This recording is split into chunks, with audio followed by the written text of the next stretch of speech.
Mechanical ventilation is required when a patient has respiratory problems or during a surgical procedure.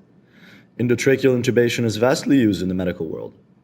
Endotracheal intubation will require an endotracheal tube, laryngoscope, syringe, and a ventilator. Firstly, the doctor will tilt the patient's head and insert the laryngoscope through the mouth and navigate it towards the epiglottis.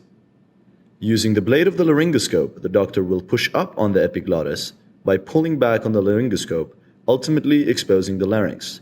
After that, the doctor will insert the endotracheal tube into the trachea and proceed to inflate the balloon using the syringe. The doctor will then remove the laryngoscope and attach the mechanical ventilator to the endotracheal tube to allow for respiration to continue. Each year, there are 25 million intubations performed in the United States. Of these 25 million procedures, 12%, or roughly 3 million, require re-intubation.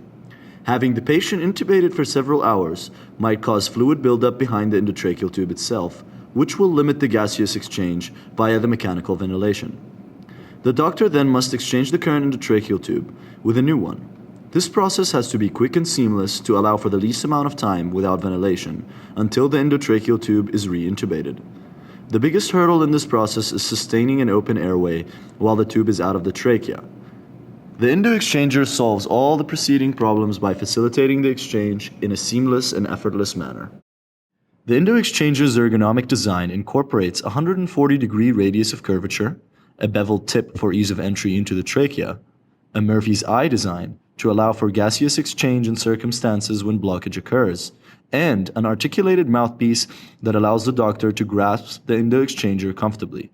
The mouthpiece design has an engraved radius for the nose, which allows it to seamlessly rest on the patient's face. The following renders are the pronged stylet design. This device will facilitate the exchange by providing support when the endotracheal tube or the EndoXchanger is being removed by utilizing an opposing force on the wall of both tubes. The following video is a demonstration of an endotracheal tube exchange using the EndoXchanger. This video does not include the use of lubrication inside of the EndoXchanger nor the use of the pronged stylet. Shown here is a 7 mm diameter endotracheal tube, the most common endotracheal tube used today. The re-intubation procedure begins by removing the ventilator cap of the endotracheal tube. The EndoXchanger is then introduced over the top of the endotracheal tube and is fed into the patient until the endotracheal tube is visible.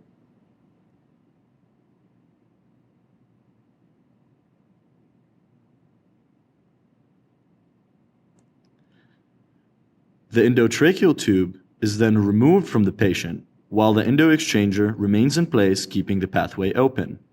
A new endotracheal tube is then inserted into the EndoXchanger until the balloon reaches the beveled opening. Using a syringe, the balloon is inflated in order to hold its position in the trachea.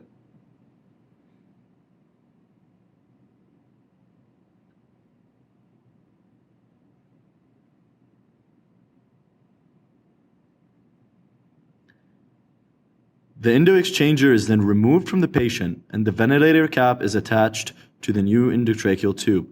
The mechanical ventilator is then attached to the endotracheal tube and the re-intubation is complete.